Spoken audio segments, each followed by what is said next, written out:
but we get proceedings underway with a 50-minute race for a new addition to the support package for this great race, the Ligier European Series. Those of you familiar with the European Le Mans Series package will know this is a new step on the ladder for the ELMS program, and these Ligier JSP4 prototypes, the JS2R GT cars. There'll be 39 of them to entertain the early morning risers after a packed program here yesterday that didn't include a great deal of on-track action, but plenty going on off-track as the 39 cars make their way through for the start of this event. Joined this morning, I'm Graham Goodwin in the booth here, just on the outside, or rather, sorry, the inside of the Ford Chicane, by friend and colleague Martin Haven. Martin, your first time with these Ligier European Series cars. They do make a spectacular sight, don't they? And a home race for Ligier as well, because although Guy Ligier was not from Le Mans, Ligier is now based here at Le Mans as well. So Jacques Nicolet, who bought the brand and brought these cars back to fruition, based here at Le Mans, and so fantastic opportunity to see them on home soil. And not just the prototypes as well, which we've sort of become a little bit familiar with, but with the essentially road cars as well. Yeah, GT style cars, and just as we get the cars underway for their formation lap behind the Porsche safety car, all of these cars, all 39 cars, powered by the same 3.7 litre Ford-based engine, but with significant changes, significant tuning changes. We'll talk about that as the racing gets underway. Different power outputs between the prototypes and the GT cars. Different aero this year as well with an upgrade. Different all around. 20 or so cars we have for the regular European Series, doubled here to 39 cars with additions from the JS2R French Series. This is the grid. Julien Landrian, who's been dominating the Ligier European Series, is on pole position in Team Virage. It is Ronnie Valori for Monza Garage, M Racing and multiple cars there, Nathan Biel, Jacopo Faccioni from HP Racing. We're getting down into the JS2Rs from 10th place on the 9th place on the grid. It's the number 10, Zosh D Environment from Ugo Rosati, Sylvain Karoff in the M3 car, the 63 cars, the front row runner in the JS2Rs as you get into the top 10, and more of them come. Haytham Karajouli there in the 25 car. That's a young man from Kuwait, operated by the Team RRM Sports squad from the northwest of England. They're making their debut into Ligier racing this year, and Haytham Karajouli has taken 3 of the 4 race wins in JS2R before we came to this race. A very impressive young man indeed. And Graham, the ladder of success that comes down from World Endurance, European Le Mans Series, Le Mans Cup, and down into the Ligier Series doesn't just encompass drivers who have got the ambition to move up. There's a number of teams in the field, Cool Racing, Virage, RLRM Sport, who have teams or who are also running cars in Le Mans Cup and in European Le Mans Series. So a driver who wishes to progress can do so, come in absolutely on this sort of ground level of the ladder and stay with the same team, same group of people, same engineering group as they move up and into different and quicker machinery. So it's, you know, that's exactly what the whole system is to encourage, that ambition to move up, not just in drivers, but in teams, in engineers, to learn and to grow and to develop, because that's what motor racing is all about. It's all about being better today than you were tomorrow, and that's not just a driver-related thing, that's everything else. Absolutely right. This is the new lowest rung, if you like, on the international sports car racing ladder. It's firmly part of the impressive ELMS package. LMEM, the organisation who look after the FIWC and the ELMS, look after this race series too in terms of race organisation, to watch the teams get underway. But make no mistake, these are serious race cars. To give you a few numbers, the Ligier JSP4s, they're the little prototypes you can see there behind their Porsche. Those cars got a 55 horsepower boost this year from their 3.7 litre Ford V6 engine, up to 385 horsepower in a car that is based on exactly the same tub chassis, carbon fibre tub with a steel roll cage that you'll see later on this morning in the Road to Le Mans with the dominant Ligier GSP 320. They've got the same brakes as a LMP3 car as well. You move back to the JS2R GT cars, they too got a boost in power for this year, 30 horsepower up to 350 horsepower in a package that weighs about as much as a packet of crisps. New brake pads, improved aero, which includes a new LMP3 style rear wing on those cars. And what we've seen, even with 20 cars at the races so far this season at Paul Ricard and then later in Imola, is no shortage of raceability from these cars either. Talk to the drivers and they'll tell you these are little packages of enormous racing fun. And the JSP4 is a well-chosen nomenclature. We understand LMP1, as was, now Hypercar, LMP2, LMP3, because, Formula 1, Formula 2, Formula 3, and LMP4 is the level below LMP3, and that's what you will then aim towards graduating towards. So, yes, effectively a detuned and slightly remodified LMP3 car is what the P4 is. And then everybody at home may well be thinking, they've got a road car, a GT car. Ligier, everybody knows Guy Ligier, Formula 1 team, but they also race prototypes. But there were in the 70s also a very short run of Ligier road cars. And actually, having seen them occasionally, anybody who has seen the 70s Ligier road car will look at that 2R and go, oh, that's absolutely, in the same way that the modern Beetle, you look at it and you go, that looks like a Beetle. Yes, it does look like a Beetle. That does look like a Ligier GT car. And the Ligier Combine now, and there's a fabulous story behind it. Jacques Nicolet, by the way, is on this grid in one of the cars that his company has built. It's the Don't 33 biff car. the boss. This will be the rule. Yeah. Don't biff the boss. Very much a family affair. Elsa Nicolet looks after this series, and her brother looks after the manufacturing arm of this, which is going to be heavily involved in the next era of the very top level of sports car racing. They're looking after the chassis construction, so it's with the carbon fibre with the Peugeot hypercar that we'll see at Monza next month for the very first time. And then in fact, announced at Le Mans Week, they're also going to be providing the spine, the chassis, for Lamborghini's entry into hypercar and into GTP in the United States in the IMSA WeatherTech Sports Car Championship. Trouble, though, for the number 4 car. That is one of the cool racing cars. Yeah. So that is Cedric Ultramar, one of the front runners in the Ligier European Series. Well, he stopped at the golf club, which might be the sort of natural habitat of a 2R, but not today. Should be able to recover that before we get underway. Well, the golf club is right down at the roundabout at Mulsanne, or Mulsanne Corner as it is for this week. So yes, he'll be very easy to be grabbed. And by the time the safety car is even halfway round to the Porsche curves, they'll have sent a truck out, put him on a tow rope and dragged him out the way. So it should be absolutely no hazard whatsoever. But that's really disappointing. Been sitting waiting since yesterday's first encounter to come back out on Saturday, on race day morning at Le Mans, or their second race day morning, I guess, to race again. The car, I think, finished yesterday, but clearly not starting today. Currently full green, so either that car's got back underway or they've got it to a place of safety.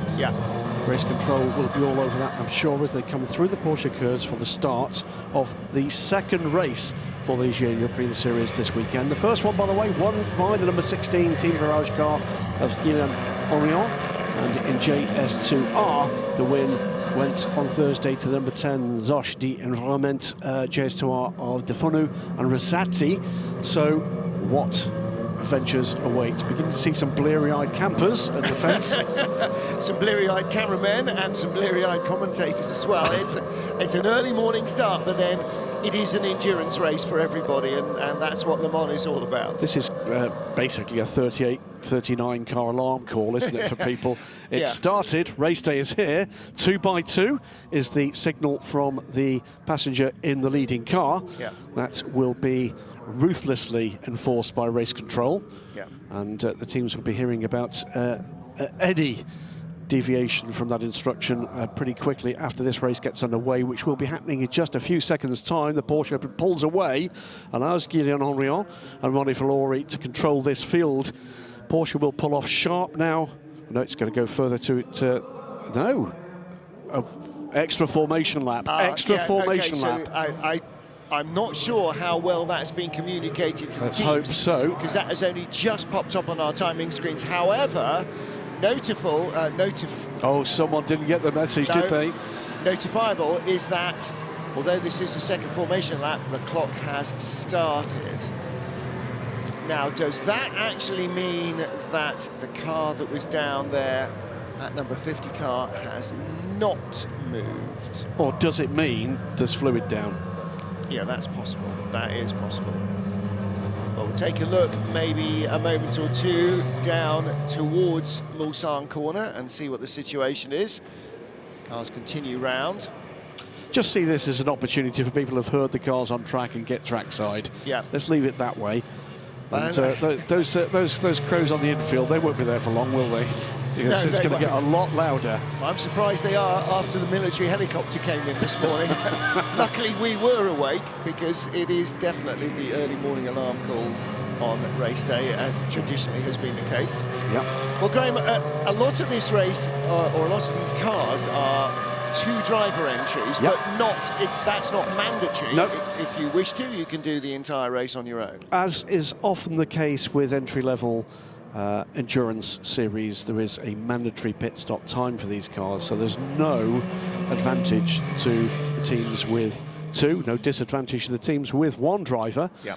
They should be on pit lane for a minimum of if you like, the same time stop. Yep. Which makes sense because then less experienced drivers aren't rushing stops. No. And all of this was introduced so that seat belts are done up correctly, and all of those things, which in a rush may not happen, but when push comes to shove, if you get into an accident, absolutely need to have happened. So that's a really important factor, and it just kind of brings that extra bit of discipline in for the drivers and for the teams. Well, you look back at the successes of this ladder before we had the Ligier European Series, and you've already name-checked, Martin, some of the teams that are moving on up and are moving on down as well to actually give themselves another rung on their customer ladder. It has been a roaring success. LMP3 has been a huge success in feeding teams through to LMP2. We'll be seeing a number of teams in the Le Mans 24 Hours later today that have come through that route. Teams like TF Sport, for instance. Yes. TF Sport making their way through and up that ladder with success in what was then the GT3 Le Mans Cup, taking the original title there. And here they are with multiple cars on the grid of the Le Mans 24 Hours. And, by the way, taking wins at this race a year ago. Well, exactly so. And maybe the banner boys are United Autosport, who compete at every level in all of the categories and win Le Mans. So if you start with United Autosports, or Virage, or TF Sport, Nielsen Racing, RLRM Sport, absolutely. Nielsen, it goes on and on and on. And they don't abandon their routes to move up to the next one. They just continue to expand, and once you are once you've proved you can be a front runner in LMP3, even if you move up with your current drivers to P2, other people will be attracted to that ability to make an LMP3 car go well, and so that makes that an entirely more saleable proposition, and it allows teams to have flexibility. It does. Can you run another P3 car? Yes, we can. Well, United Autosports this year, 4 cars in the Michelin Le Mans Cup. One of those includes Andy Merrick and Daniel Snyder. Daniel from Brazil, Andy from the UK, of course. Already signed for the European Le Mans Series next year in LMP2. That's how that works. Yeah. We've seen that with multiple of their customer and gentleman driver clients, and for that matter, others that have got aspirations to go onwards and upwards. Phil Hansen, a fantastic example of that. Started in GT3, moved on rapidly through LMP3 into LMP2 in the European Le Mans Series, and then moved on to be a WC champion and Le Mans winner. Fantastic programs, and by the way, that's becoming the norm. It's that template that others are looking to replicate, and what this series does, the Ligier European Series, is it gives them an easier entry into that club, into that opportunity to find out whether or not their technical skills, their racing skills and their commercial skills are up to what is a very challenging job indeed. And increasingly we're seeing that, very happy to say, lots and lots of them are. And it's not... A sports car racing ladder like this is different from a single-seater racing ladder. Nobody goes single-seater racing, or almost nobody will go single-seater racing and go F3, yep, I don't want to progress any further. But an awful lot of drivers who are racing in sports cars, there are young guys on the way up, but there are the predominant weight of drivers in sports cars, either here in the Ligier European Series or in Road to Le Mans, in the Michelin Le Mans Cup, even in the European Le Mans Series, they don't necessarily want to bury themselves financially or in terms of time in a full World Championship. There will be drivers who come in to this series and go, perfect, this is absolutely perfect, this is what I need, it's exhilarating, the cars are fun, it's close racing, and it doesn't cripple me in terms of time, I can carry on running my business effectively. And this could be easily, for an awful lot of these drivers, their happy home, and they won't feel the need to move on. But it's still, if you're looking to climb up that ladder, there's a huge prize fund for this. Prizes in sports car racing, remember them? Ligier JSP 4, if you take the JS2R Championship and move on up to P4, you get €100,000 towards that for next season for winning this championship. In the JSP 4, if you want to move up to the Michelin Le Mans Cup in the Ligier JSP 320, €150,000 towards that. That is a huge contribution and an impressive package for the Ligier European Series. We'll stop talking about the possibilities. We're going to talk about the actualities now, because we're back into the Porsche curves. 2x2 is the instruction again from the leading car. Nerves will be jangling now. Won't they? Are we going this time? We've got to be going this time. So Team Virage, Guillaume Orion leading from Ronnie Valori, Nathan Biel on the inside of the front row, Jacopo Faccioni, and from there we will probably see our leader exiting the Dunlop chicane, but in what order they come. And a little further back from 9th, you get the JS2Rs. Yeah, we'll confirm, by the way, very sadly, Cedric Ultramar has not made it away from Mulsanne Corner, so that's a sad end to his Le Mans week. But let's start talking about the action as they come through the Ford chicane now. This time the Porsche leading car will pull off. We can see that to the bottom of the screen. And this is going to be for Guillaume Orion to just control this field as they come down to the start-finish line. And now they go. And we're underway for race 2 of the Ligier European Series at the Circuit de la Sarthe for the very first time. Henrion in the number 16 Team Virage car goes to the inside. He's got the correct line there. Being squeezed though on the outside. There is crows everywhere. I thought it was contact, but it wasn't. Two cars taking the shortcut. I'm sure they won't be allowed to keep that position as they come streaming through. No contact beyond that though. Just about got through, 3 wide behind for 4th place. It is Ronnie Valori that comes through there in the lead. Will it be asked to hand that place back, though? I think that position was taken. I think they both missed the chicane. They both outbraked themselves. Oh, trouble, though, for the number 27 car. That is the M3 car of Vincent Cognier. That is a beautiful, historic-looking Ligier colour scheme. Yes. Unfortunately, slightly ruined by having the nose wiped off.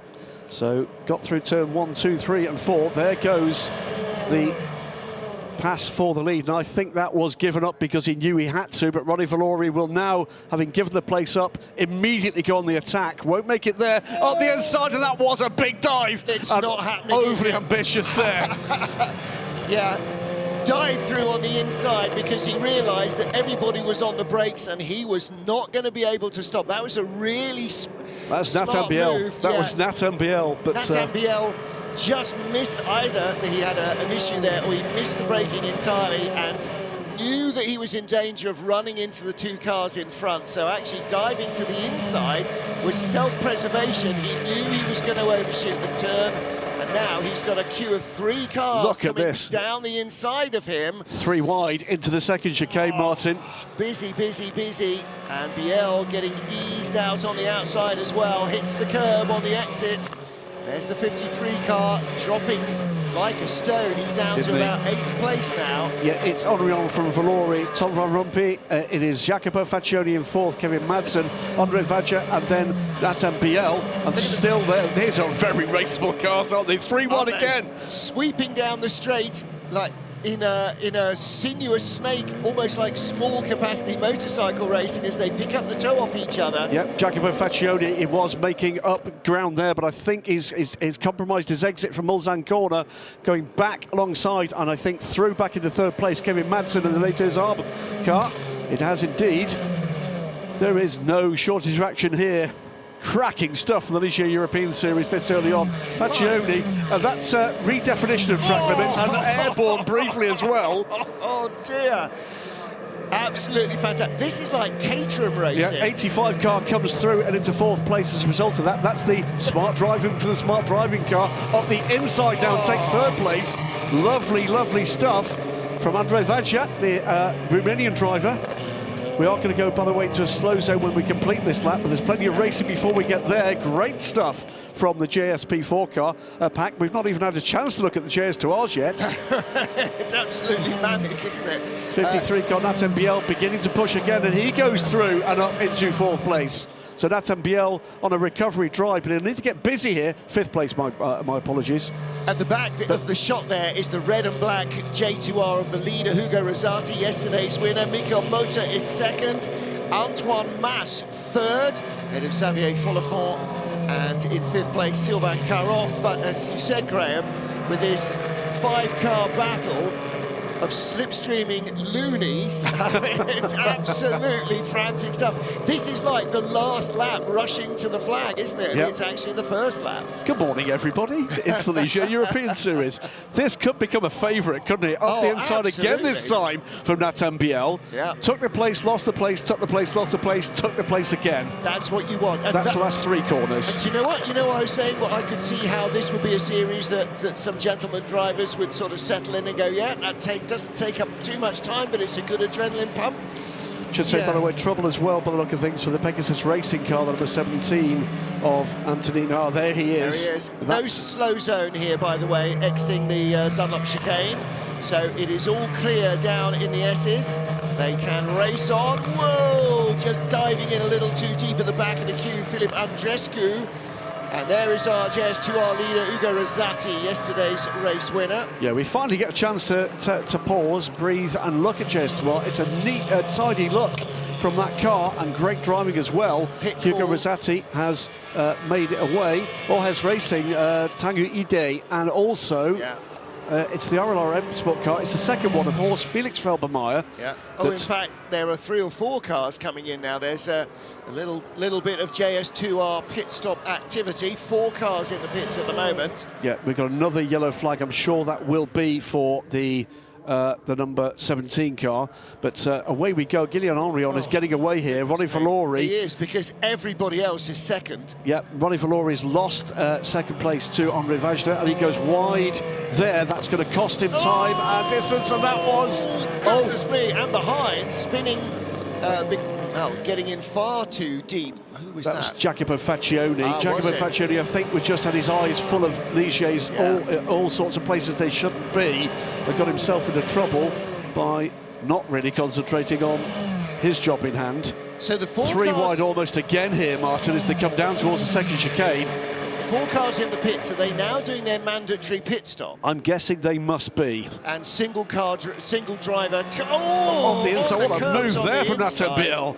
Well, and the car he passed up on the curbs, that was... Ronnie Valori. Oh, yeah, hung on to that pretty well. A previous 2nd place car, remember. So Andre Vajda, by the way, 4 seconds now behind the race leader. Yep. Let's see what he can do into... We got this is the number 17 Pegasus racing car. That's what that disappointment means to him. Yep.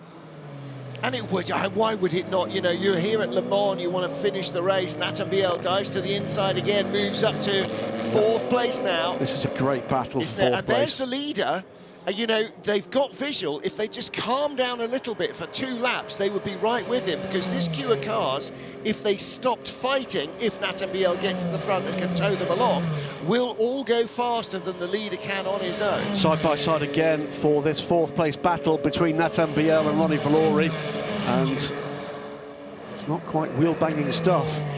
Might get that to that point. I was going to say it only takes 1 to hit a curb, and it will be. Again, Biel makes it through. Yeah. Andre Vajda, by the way, is beginning to just nibble tenths out of this 4-second lead for Guillaume Henrion. If he can carry on with that, no reason why he shouldn't. He's got clear track ahead of him. Yeah, and Kevin Madsen in 3rd place is not quite close enough that the 2nd place man has to worry about being dive bombed anywhere. Nathan Biel, 53, that blue and green car, that's Henri Pescarolo green, isn't it, on the mirrors? Yeah, yes. Very nice. That is good to see Henri yesterday, by the way. Henri at the Drivers' Parade as one of the VIPs, as one he should be. There's the 6 car there is carrying a corner marker on the front of that car, so that's been awesome. On for the 85 car now. Oh. That's our 2nd place car. That is Andre Vajda. That is the damage to that car. That is in the Porsche curves, isn't it? Looks like he's okay, actually, but almost got what happened swiped here? out there. This, I think he did it on his on the entry to the Porsche curves. Did the car step out on him? Now, why are there yellow flags there? There was yellow flags coming in, wasn't there? And the only car that had gone by was the leader. Is that where the Pegasus racing car is? Maybe. Yeah, maybe so. And I think that caught him out. They're going to look at that incident for an unsafe rejoin of the track. Marshall post 20. Yeah. Guillaume Henrion, no, that's 33 down there, isn't it? So No. 20 is, at Mulsanne, so somebody went off and came back. Oh, Nathan Biel dives through on Beautiful. the inside, up to what is now 2nd place ahead of Kevin Madsen. Now there is trouble for our race leader, Guillaume He's back again up the inside this time. And back again. Yeah, there we go. Wonderful stuff. These could become a highlight here, couldn't they? What do you mean could? Already have. The gap, though, now for the race leader is 7.5 seconds as a result of the delay for the previous 2nd place car. 85 car has pitted, by the way. Started 39 cars this morning. Can you imagine in the centenary year next year how many more people are going to be clamouring to be on there? This could be a 50-car grid next year. So 85 takes up a defensive position for the first chicane. Is that going to be too early? Because the 50 cars dragged by. Has he got a good line into the chicane? No, Nathan Biel is going to take that line, takes the corner, takes the chicane, will come through in a solid 2nd position. Much better line this time from Nathan Biel. Kevin Madsen had the line and the overlap. He was on the racing line. What he didn't have is Nathan Biel's confidence and killer instinct. Biel had lost the corner. If there was another full pro driver on the outside, he would have swept round the nose of Nathan Biel and moved up to 2nd. But again, these cars, half of the entertainment value is that they give away a fantastic tow. Don't they just? That's brilliant. I mean, you can slingshot back past somebody who's just passed you. It's almost like every straight here is the Kemmel Straight at Spa. If you go early, you pay for it later. Come on, hurry up, get Absolutely. past me. Great battle there, by the way, for 5th place in Chairs to Art. And again, side by side, the 50 and the 53 car. I think we're going to be saying that quite a lot this morning. Aren't we? And that place is exchanged again. So Kevin Madsen goes up into 2nd place from Nathan Biel. Biel, though, was that on track, off track? Well, the leader is getting further away. There he is now. Now look how much further away. They can still 8 see seconds him. now. And it's no longer 2 seconds. Drive through for car number 25, speeding in the pit lane. That early pit stop has not helped. No, that's Bruno Chaudet in the 25 TM Evolution car. We'll keep an eye on how this pans out, by the way. It's side by side, a little bit of elbows out there. 50 car again to the front, Kevin Madsen. This is battle, we should remind you, for 2nd position, not for the race lead. Again through. There's 3 cars involved in this because the car behind of Ronnie Valori is back in it. double yellow has been removed now at Marshall's post 30, so we've got full green racing here. And what an effect the slipstream have is, in Sector 2, Kevin Madsen has just set a purple race sector, the fastest car of all, despite the battle with Nathan Biel. So behind him, the Monza Garage car of Ronnie Valori, 23. It's on a personal best lap as well. Oh, that's a slow car. That was the leader. It's a slow car there. We can see one of the JS2Rs is in trouble, making its way back down towards the Porsche curves. I was just looking at the fact where the crane is halfway through lifting out the car that stopped there, the 17 car that stopped there. It looks like one of those displays outside a scrapyard with the car hanging in the air. Let's go back to the start of the race. It was neat and tidy at the front of this grid. We didn't see the incident that accounted for the 27 JS2R down at the bottom of Dunlop. That was just a bit of tyre debris, I think, was being swept up. It was a crow. Was it a crow? Yeah, oh, it was far bigger than a bit of tyre debris. Now, the Team Virage car of Julien Orion did go all the way around. That was the incident, and that was the incident, and it involved Horst Felix Felbermayr as well. That was why Horst Felix Felbermayr. This was the incident down at the first chicane. That involved just about everybody. That could have accounted for 5 of the 6 top cars. Then one of the TMA Venusium cars making its way just a sliver across the gravel. Then a big moment at Mulsanne Corner.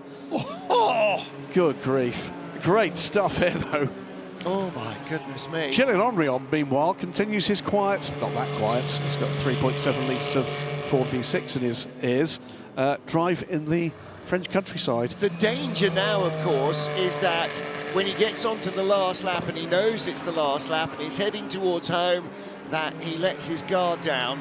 I think he's shown in the races we've seen so far this year that is not his style. He's done this by toughing it out through what was a blistering first lap and then just keeping out of trouble as the others behind him have mounted what amounts to a kind of motorised pub fight. Well, it pretty much was, except the Barstools. Everybody has been setting faster and faster laps. On this current lap, Julien Orion, purple sector 1. He also has the fastest race lap, 4:09.2. Behind him, Nathan Biel last lap, 4:10.1. And 4:11.8 for Kevin Madsen in third. So that's not a million miles away, you know, from a gentleman driver's pace in a GTM car. Yep. Not a million miles away. Yep. So the leader is lapping a second a lap quicker than the guy in second and 2 seconds a lap quicker than almost anybody else. So part of it has been that battle between Nathan Biel there, the blue and green, Kevin Madsen, the black and yellow. But part of it has been that Orion out front has just got his head down and he is absolutely in the zone. However... Yellow's at Marshall's post 11, so we've had another bit of an incident there. Car 16 has been told they must obey track limits. Almost halfway that is, by the way, our race leader. Almost halfway through this 50-minute race, and only 8 of our 38 cars have made their pit stop. Absolutely, and that will start to balance out, particularly in JS2R later on the race. Haytham Caragiuli, one of those pit stoppers right now. Now then, remember we said the only rule is don't biff the boss. Jacques Nicolet is now up to 7th place in his Deux Arbres JSP4, so he is ahead now of the leader, Hugo Rosati. There's the DKR number 3 machine. That's the LR Racing car. Sorry, LR Racing number 3 machine. I thought it must be DKR if it's number 3. I thought they'd sort of owned that since... That's Nicola Neri, and they'll be handing over to Simone Riccatelli. That will be a name you'll be familiar with, because LR is Luca Riccatelli. Oh, okay. Motorsports. Man with no little form here at Le Mans in GT cars down through the years. And so great to see him back at the Circuit de la Sarthe. That's the first driver change we've seen. Horst Felix, no, it wasn't Horst Felix Felbermayr, it was Bruno Chaudet who got pinged for speeding in the pit lane. He's now been through and served his penalty, so he's been through the pits twice and a slow car. That's the is that the 19 slow zone. car? There's 2 slow cars. That's a slow zone. So 2 cars there going slowly in the slow zone. That's from the end of the S's from Shimano-Berth down to the first chicane. That's an additional car, by the way, that 19 car from Extreme Limites French team. We've seen racing in the Le Mans 24 Hours themselves with a Norma P2 car in the past, but still this battle goes on for second place in this race. Nathan Biel, though, looking a little more comfortable in the M Racing car, ahead of Les Deux Arbres. Two teams, again, with no little form in sports car racing. M Racing team owner is a man you know extremely well, of course, Martin. Yep. Oh, you want me to say who it is? I do. Multiple world touring car champion Ivan Muller. Yes, here. M Racing and M Racing YMR are a sort of combination of different teams. In comes the race leader then. So Julien Oriol makes his pit stop. So too Nathan Biel from second. So too Kevin Madsen from third. Ronnie Valor. The entire track basically coming down pit road. This is going to start to get interesting. Tom Van Rumpy, though, has not come in, so we will see a new leader. The number 9 car will take his day in the sun. There he is. Tom Van Rumpy, an addition here for the Le Mans races for the Ligier European Series. No points for lap led, but I'm leading at Le Mans. Yay. And also, if there's a whole bunch of cars expected to come in, don't come in and sit in a logjam in the pit lane. Absolutely. I mean, yeah, whatever they do, whatever the guys around you do, don't do that. If they stay out, come in. If they come in, stay out. So, DCAR Engineering with HRC, or by HRC, Tom Van Rumpy with LMP3 form with DCAR Engineering. Yep. Of course, that is a team that is going to be part of the main race later today. Absolutely. For their first time as a team by themselves in LMP2. That is what you call the ladder. Yeah, exactly right. Exactly the same. Now look at this. Well, and the reason everybody in, of course, is because we're right at the halfway mark and there's a slow zone.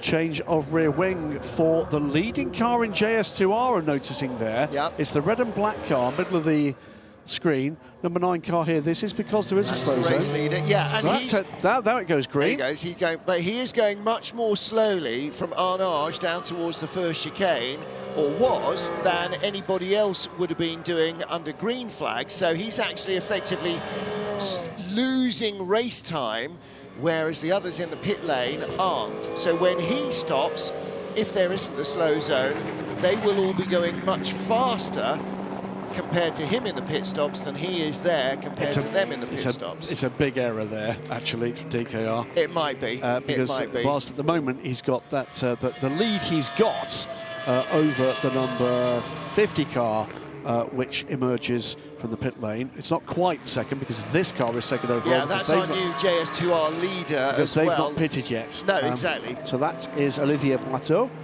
And they and just 2 other cars in the whole field did not pit while the slow zone was out. So still pit stops underway, as they will be for some time. Also adding to the woes, by the way, of the number 9 car, he's in traffic now because he's caught the JS2Rs that pitted early. So this is not going to be a strategy that works out for DCAR Engineering. Now, one of the other aspects, particularly in this race and in this pit lane with so many cars, of having a mandatory minimum pit stop is if you have to park at a skew and they have to square you up and they have to wriggle you back out, you don't necessarily lose time. Back with our lead battle, because in the pit stops, Lance Fenton there, the number 50 machine, came back out in front of the man who went in as race leader by 8 seconds. Julien Oriol, he goes by him. They're not actually leading yet, but that was an 8-second gap. Yeah. That was lost in the pits and more. There's the car that was the JS2R leader, which is now Jean de Fourneau. Yeah, the number 2 car, second place here. Stefan Adler takes over that car. I think de Fourneau has another man with Le Mans experience. That is a name I can recall from the past. Here comes the number 10 car. This was the previous race leader with that replacement rear wing on the Ligier. It's an LMP3 style rear wing on the JS2Rs for this season. Part of the upgrade package that came their way, together with upgraded braking systems too. Comes now through and into the first chicane, neat and tidy, and with plenty of clear air in front to be able to just get sighted on this unique circuit. There is nothing else like it in world motorsports. It's why they love to come here. It's the history.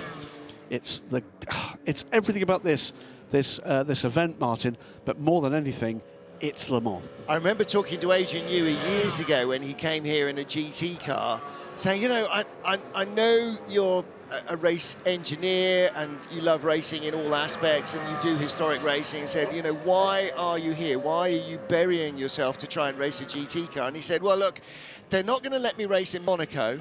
They're not going to let me race the Indy 500. they let me race here. And I went, Amazing. okay, yeah, fair enough. Why would you not want to? I mean, there are two things I've always say. This is the Extreme Limit car. It's an attractive-looking livery. Isn't it a good-looking car? Almost Bugatti-like, isn't it? But two reasons why. When people ask me, you know, why don't you go and race at Le Mans? There are three reasons. In fact, I've not got enough money. Or enough talent. Coming to that. What was the third? It doesn't frighten me, and it should. Oh, I think it would. Oh, I think it would. But the third thing is, you're completely right. I have a total absence of talent. Yeah, no. It's not a shortfall. It's just not there. No. Well, I ran out of money and talent at birth. I don't need a high-speed corner to prove that. So on to pit lane now, by the way, the number 9 car. Yep. That did not stop last time around, as we're watching here. And that was, watch this moment. This is the lead battle, isn't it? Just about hung on. That's the 75 car. Okay, so that might be a lapping moment. That's Hector Caragiuli. Yeah, in the RLR M Sport car. So that, in fact, is the leader putting a lap on that wasn't the smartest. Well, that moves. wasn't door handle to door handle. That was indicator repeater to door handle. But this is door handle to door handle. Well, this could end up being the lead battle. We need to see how this one pans out, because we, of course, had two groups of cars stopping at different times. This is Hector Caragiuli with Sebastian Margot. No, Caragiuli is currently shown as down in 25th place. But that's because they've not completed the lap. We need to see this lap through to see where these guys are in relation to the group that pitted. Well, this is definitely these are the early pit stoppers. A battle for position. So yes, that's true enough. But then don't forget, the others stopped with a full course yellow out, and so their pit stop effectively cost them less. The number 11 car is in, and again, having had their moment in the sun, leading the race, TM Evolution come into the pits. Through goes the Kuwaiti driver this time, as he got the correct line through the turn for Mulsanne. And some Caragiuli, impressive form from the young man. That looked very 50-50, I think. That was the moment coming onto the start-finish line, one hand off the wheel there, waving to his friends. Dialing in the Oppo, is the way that was going. 46 car and the 96 car there. Yep. Another battle for position. That's the 95 car, my apologies. Meanwhile, at the front of the field, Gilles Orion has re-established himself with a 7.7-second lead over M-Racing's Nathan Biel. Yeah. Just watching behind the form of George King, who's been pretty quick in the Monza garage car. Lance Fenton dropping back down the order. Just looking for where the other form players are in this somewhat mixed up race at the moment. It is. It all will come together in about the next 2 or 3 minutes as they complete their current flying laps, and then we'll have the order in the run to the flag. We can already tell you what that is in JSP4. The number 95 car just hops over the curbs and kicks up the gravel behind him. 95 car is the CTF Performance car, Nicolas Barrault. 44 and 50 now battling. This is the battle for 4th place now. Smart driving, and Alexandre Mia, with Lance Fenton. So Team Virage, Gilles Orion pulling away in the lead from Nathan Biel in the M-Racing 53 car, who's back up into 2nd position. George King 3rd in the Monza garage car, a further 8 seconds back in 3rd place. They are your current podium sitters. Behind George King, it is the 44 Smart driving car that was up to 2nd before that moment coming into the Porsche curves. Alexandre Mia is at the wheel of that car and is at the moment just dropping back a little from George King. Lance Fenton 5th, and then we get to the number 9 car, the DKR engineering car, Tom van Rompuy. We'll wait and see where he emerges in the order. I suspect he's going to fall further back. And the 2nd Virage car with Alessandro Bracalente now aboard the car. Side by side again. This pair are having a fun after a fun Pascal morning. Pascal Roux with the green highlights. And is that 75 or 95? It's 95. It's Nicolas Barrault. This is the battle for 6th, Martin, yep. with CTF Performance, the orange car. Side by each, as they would say in Canada. And takes that position there. There's a lot of bravery on brakes going on around here in these races, isn't there? There is, but what we're seeing from both these cars, the JSP4 here, this is Gilles Orion, and the JS2R, very raceable indeed. Are they? Absolutely. So, the 16 car comfortably ahead again, that 8-second gap re-established after the pit stops from the dominant force in Ligier European Series so far this season, And he's building it over Nathan Biel, who's nobody's fool. Oh, no, absolutely. With every sector, it's another couple of tenths, another 3 tenths. So it's not that they were fighting behind him. That didn't hurt. But the simple fact of the matter is, he is the quickest man out there. He's Absolutely got the right. fastest race lap and continues to be lapping fast. Not anymore, he doesn't, because Simone Riccatelli has just posted a 4:09.209, making his way back up through the field after delay earlier for the LR Motorsport car. The number 3 car back into the top 20 and beginning to pick off the JS2Rs in his push to get back onto the back end of the JSP4 train. Alexandru Mireia, who's currently in 4th place in the 44 car as we have a spin around the final chicane, 27. I'm not sure, I heard it, didn't see it. It was on the cameras, they just picked it up, but Mireia, here we go. a fastest race lap for him. Yeah, just drilled the throttle a little too early. Absolutely. 23, that's why I couldn't find a 27. So that was George King. King George. He has lost 3rd place through that, so he drops down to 4. Smart driving's Alexandru Mireia there with a 4:08.971, a quick lap. Not as quick though as the race leader, goes through at a 4:08.193, and he's extending that lead now. So the lap times are coming down with some of these teams with their professional drivers now aboard. And Alexandru Mireia quicker actually on that lap than Nathan Biel in 2nd place. So he had a personal best 1st and 3rd sector, purple 2nd sector, so the fastest 2nd sector of anybody, not just currently, but in the entire race for Mireia. So he is on the podium and chasing the 2nd place man, who is 10 seconds ahead. This is the 2nd place battle in the JS2R category. The number 2 car, the M3 car of Stefan Adler, ahead of Matthias Jobert, and Jobert in the black car with the pink highlights goes through well there. And can I just say, from our point of view and from the fans' point of view, Jobert showing that you don't need a lot of colour to make your car very easily identifiable. 2 black cars, but the one that jumps out at you is the one with the lurid pink highlights. That's what a livery is all about. The fans will know him immediately, even if they haven't got a programme. They'll go, oh, that's that. He was behind him last lap. Are you listening, Jota? Yeah, a bit of a Twitter battle between the commentary team. No, it is a personal bugbear, but it's true. We have a great view of it. We see these cars all the way round the lap. The fans are standing there bleary-eyed with their, bucket of squash, and they only get to see them for a few seconds a lap. This is the battle for 4th place, 63 and 72. Vincent Roche and Paul Coquin. And it is side by side again, as we've seen throughout this race. They're able to race, they're able to take a tow, and there's just enough sometimes to be able to drag by. Not going to do it here, I don't think, though. This is almost like, 3 dotting hers when you come down the Mulsanne straight, because you do get a great opportunity to pick up the side tow, to get a slipstream from behind. And when you've got cars that are so equal, having that slipstream, getting in the tow there, slows down the car in front because you give him extra drag, but it actually helps speed up your car. So it does close the gap. It slows down the one in front, speeds up the one behind. I think what we're going to see after this race with the paddock for the Ligier European Series, a lot of high-fiving, because what this has looked like is enormous fun. Well, this is the biggest shop window they've had for this series, and they have not fallen on their sword. No, I really hope that they are waiting with open arms. Okay, here we go. Let's get some more people coming in, because there will be people looking at this going, that's for me. Great and you get to race at Le Mans, and Imola and Paul Ricard, and, there's not a duff circuit on the calendar.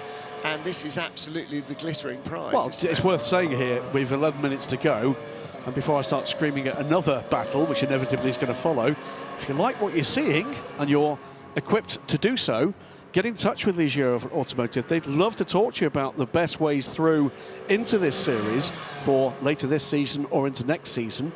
And the entry point in terms of racing budgets internationally, trust me, you will be surprised. It is a remarkably low financial bar, and you are looked after beautifully at the race meetings too. It's a great organisation behind this.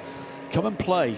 And play, I think, is the operative word, because this is 39 teams having a whole lot of fun with some great racing. And here we go with yet another of those battles. It's the 11 car and the 69 car. This is the battle for 9th position. Team Evolution, Alain Grande aboard this, and Laura Millara, another name familiar to anybody that's been watching LMP3 racing for the last few years. This, the battle for 3rd, because we've not just got one battle, we've got all the battles. This is the 2, the 72, the 63. Stefan Adler holding on, Paul Coquin and Vincent Roche has closed in on that group. So those 3 cars. It's a 4-second stop-go penalty, though, for the number 66 car. I think is some little way down the order, just checking. Well, now, at 4 seconds, that's Laurent Prunet at the wheel. They're in 29th place, so actually there are only 2 running cars behind them, so Speeding that will move pit them lane, to I think, last. was the answer there. Yeah, or too short a pit stop just time. Looking at his time in the pits. I would say too short a time if they've only added 4 seconds. It was too short a time, you're spot on, Martin. Yeah. And that's usually the major problem. Horst Felbermeyer Jr. got pinged, but it did say speeding in the pit lane. Yeah. So bang to rights. Sorry, not Horst Felbermeyer Jr. Horst Felix Felbermeyer Jr., who is the junior. Son of Horst Felbermeyer Jr. Horst Felbermeyer 3. I mean, just so much easier, you know? Great to see, by the way, both he and his father racing with RRM Sport, and I'm sure enjoying their Le Mans experience. Yeah. Junior. And Felbermeyer Senior. Is he still around? I'm afraid passed away. So that's a sad bit of news. Passed away only this year, I think in March. But in no small, apologies, it was last year. Yeah. No small part, I think, one of the reasons why we're seeing his son back and into racing with RLRM Sports. But another racing dynasty, a very different sort of the Andretti's and the Hills, etc. But here, what you've got is an international gentleman level dynasty that's survived generations, and it's great to see Horst Felix Felbermeyer continuing that that tradition for the family. Horst Felbermeyer, by the way, had a one-off with RLRM Sports at Portimao last year, as we see the race leader. Had a bit of a problem with the car with the extinguisher going off. As I walked past, he was with the crew helping the clean-up. That's the kind of guy you want on a team as your driver, is someone who just gets stuck and enjoys the entire experience. Well, the Proton competition team years and years ago had the Felbermeyers and another father-son pairing. The Reeds. Gerald and Christian Reed. Christian Reed, of course, is still here. He's in the main race. As is Gerald. You'll see Gerald in the garage. And his boys, although he did say to me years ago, no, they're going to play tennis or something. They're definitely not going racing. They're karting. So, again, F4 now. I can see how it would be. Okay, yeah, we are not far away from Christian Reed and at least one of his sons sharing a car together. And much as he'd say, no, what father? Ask Nigel Mansell, ask Martin Brundle, ask Mario Andretti. How much they relished the chance to race with their kid. It's great to see it. And the other thing we're beginning to see is father-daughter combinations. Isn't that a fabulous thing? We saw it many years ago, of course, Jackie X and Vanina, but we're seeing more and more of that, and that is a fantastic thing to see. Seen it with Peter Cox and his daughter? There's yes, indeed, we did the Asia Le Mans Series this year. There was a change there, wasn't there? There was earlier. I was just about to say, though, unusually they come through a corner and they're still in the same order. Paul Cogain in the 72 ahead of Stefan Adler and Vincent Roche. Through Mulsanne corner, the trio come. We are 7 minutes to go here. So we've got, is this yet another? Yes, it is. This is the 50 and the 9. This is Chris Cools now in the DKR number 9 car, ahead of George King. He moves up into 4th place, and of course... I think that's Lance Fenton in the 50. It is 50. Oh, is it 50? Yes, all right, it is. Okay, so it's ahead of Lance Fenton. So, yes, sorry. Oh, that's the number 93 car. That's a get-out-of-jail-free card, isn't it? That, down in 14th. That's the Josh Group D-Rob, a car of Nicolas Bellou. And he's managed to get it back on the island. This is the number 9 car coming through to complete the lap in 5th place, Les Desarbes. And in splendid isolation, Chris Cools at the moment. Just looking ahead, Alexander Miro, though, has still got mirrors full of George King. That is George coming under the Dunlop Bridge now. That's the gap for the final podium position, and this is going to matter to these two guys. Gilles Henrion looks, unimpeachably ahead of this pack. He's just done the fastest lap of the race, maybe about to have that taken from him, but it's a 4:07.284, the time's coming down, the gap going up. It's 10.5 seconds now, with under 6 minutes to go. Julien Henrion for Team Virage looks to be bringing this one home in some style. Rapid behind him, Nathan Biel can't quite match that pace, but is pulling away of Alexandre Miro, who is falling into the clutches of George King. So that final podium place is very much up for grabs. New fastest lap potentially on the way again from Simone Riccitelli. That's the number 3 LR Motorsport car. He's down in 15th place, but is clearly in some fresh air because, boy, he is going quickly. Purple sector 1, purple sector 2. He's got traffic now, though, so what's that going to do in terms of his charge? We'll keep an eye on that in timing and scoring as we continue to watch the battles in JS2R. These cars, I mean, every time I look at these cars, I see another styling influence on them. It's certainly the initial styling influence as we watch through Arnage and what happened here. Well, just ran not just quick, not just pretty, but tough. So watch easy this to again. do at Arnage. Biff. Look how close the tyres are. They are right on the edge of the curb there. So you run out wide, got to get back on in a hurry. Here's our J2R leader, Jean-René de Fourneau. And has, again, a big lead here, courtesy of just timing that pit stop right and pace. Has a 19-second lead over Matthias Jobert. So it's the Zosch d'Environment squad, ahead of ANS Motorsport, ahead of LADC Motorsport. None of those three, by the way, regular Ligier European Series contenders, all three for the JS2R Cup France. Pot hunters. Hey, if you're going to win a JS2 race in France, make it this one. As we come into the final 4 minutes, congratulations to all of these teams and drivers.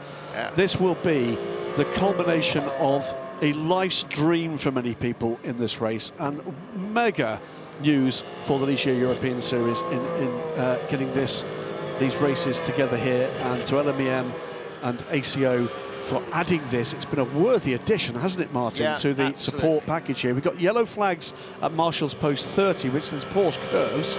Screen's currently showing you this M3 team battle between the black number 2 with the gold highlights and the, I guess that's kind of orangey yellow 63 car. This is for 4th place. They're not far behind. The final, the car ahead of them is the 3rd place car. So there is a 72 car. That's the 3rd place car. That's Simone Riccitelli, by the way, behind these 3. So we've got these 2 guys battling, also trying to catch the final podium position. And we've got Simone Riccitelli, one of the fastest cars on track at the moment. It's the 35 car looking to try to get onto terms with the 11 car. Oh, it's a biff on the from there. It was the wobble from the 11 car that just stopped his kind of charge. He got out of shape, and there was nothing really the 35 car could do to avoid that. Could have been far, far worse, couldn't it? Battle under brakes into the chicane. This is the battle for 3rd place. This is Alexandre Miro in the 45 car. Lap.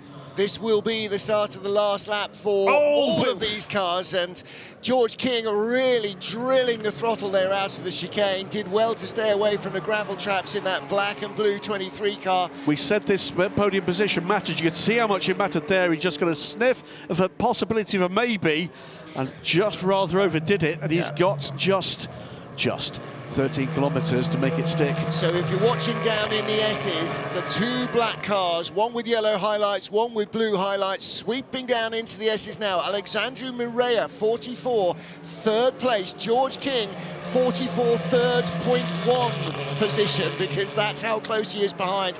Less than half a second in it. Oh, and Mireia almost in trouble down in Chemin de Auberf. Just 2 wheels on the grass on the outside. Down onto the Mulsanne straight they come, and George King will have just a tiny little bit more momentum.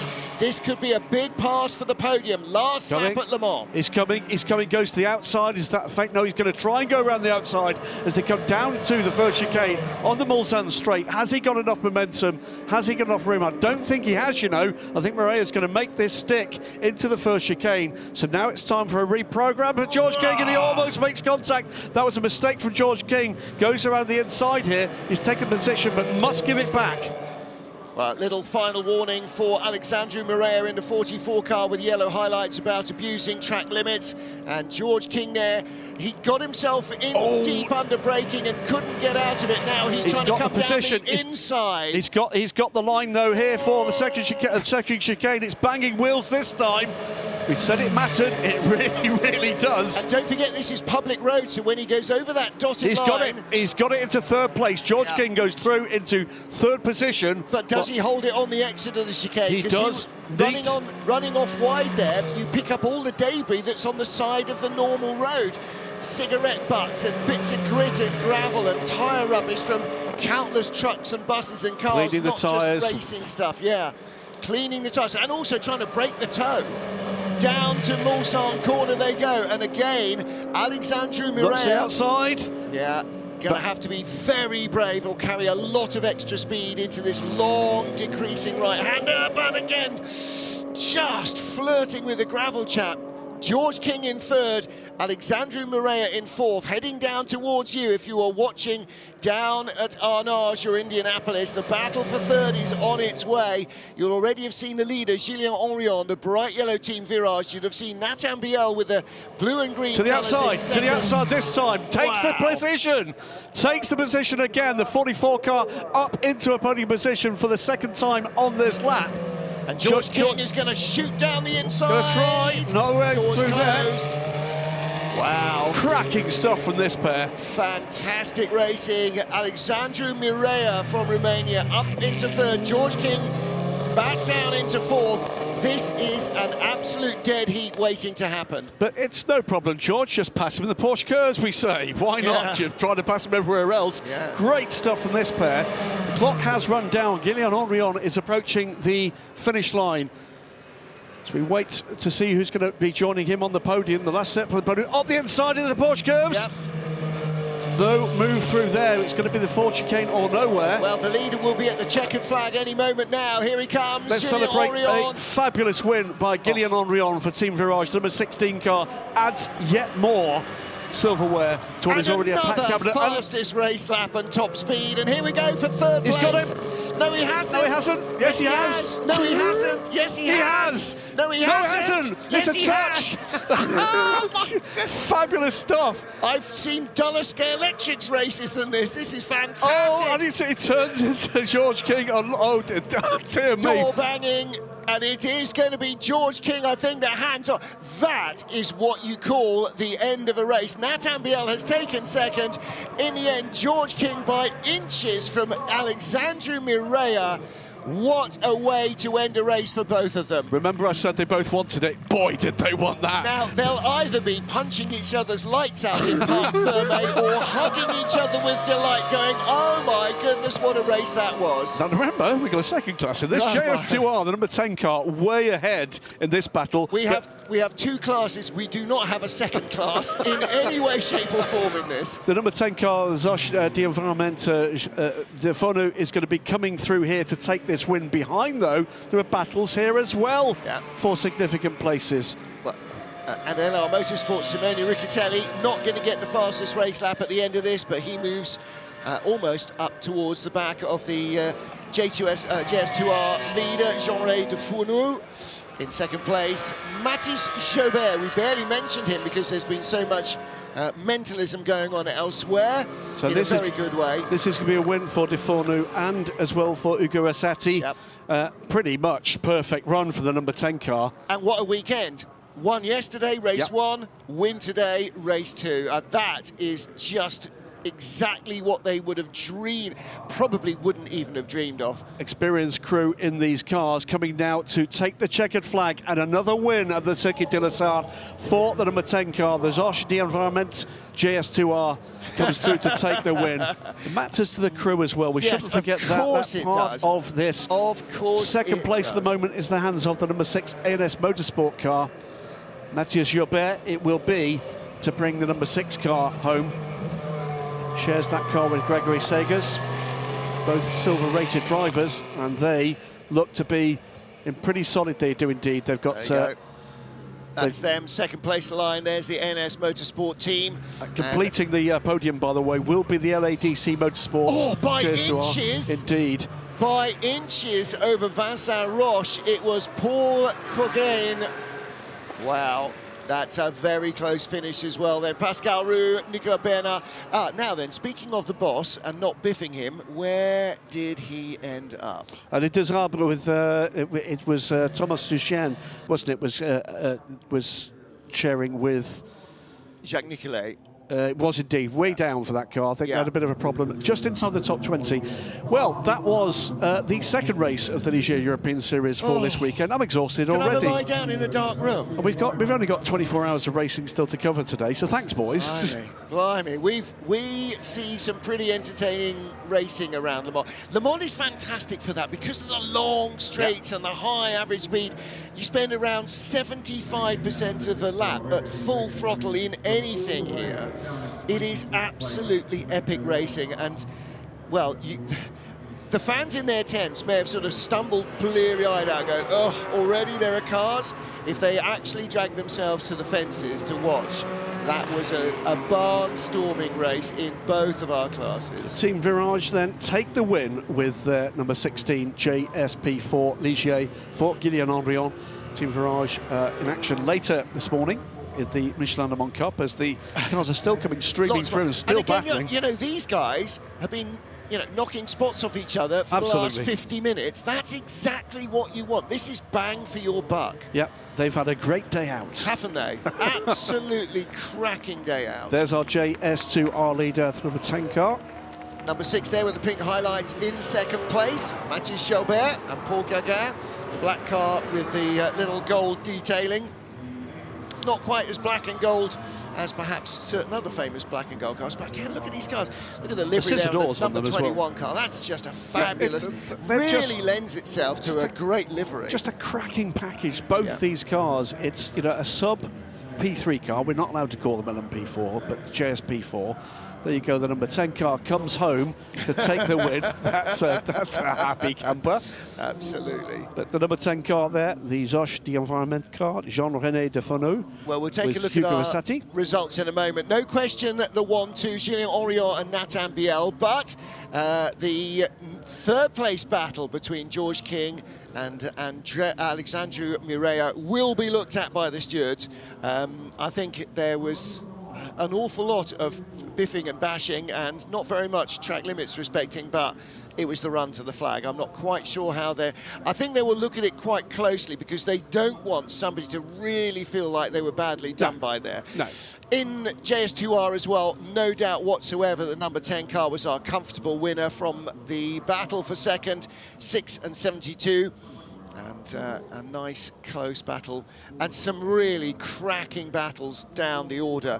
Gaps at the line after 50 minutes. The battle for third place was a 0.19 gap. Little further back down, the battle for 7th in JS2R, 7/10 of a second. That's a car length. There's another couple of car lengths. A battle at the line further back, 1600ths of a second separated 16th and 17th in class in JS2R. That is what you call a grand day out. Here's the moment I think that's under investigation. This was Mireia just trying as he pushed him wide, damaged the back of the 23 car. This was the defining moment for the final podium spot. Well, absolutely fantastic entertainment for the Ligier European Series. Let's hope we see it again at the Le Mans 24 Hours in the future. The 53 car there, that is the second place car. We didn't see that across the line, so let's celebrate now an excellent second place from Nathan Biel, but untouchable today again. Guillaume Andrion in the Team Virage number 16 JSP4 Ligier. And that'll be a real boost for Team Virage as well, because they won yesterday, won today. They've had a little bit of a sticky time so far this season in ELMS and Le Mans Cup. Things have just conspired against them a few times, but yeah, that's okay. We're back. We haven't forgotten how to be good. Well, we can ask the question of one of our co-commentators of the Le Mans 24 Hours as part of their setup in the LMS this year. Jasmine Jafar joins us for the first time for the Le Mans coverage later today. If you've enjoyed this, keep an eye out on ELMS racing weekends, where, with the exception of Barcelona, this forms part of the support package for the remainder of the year.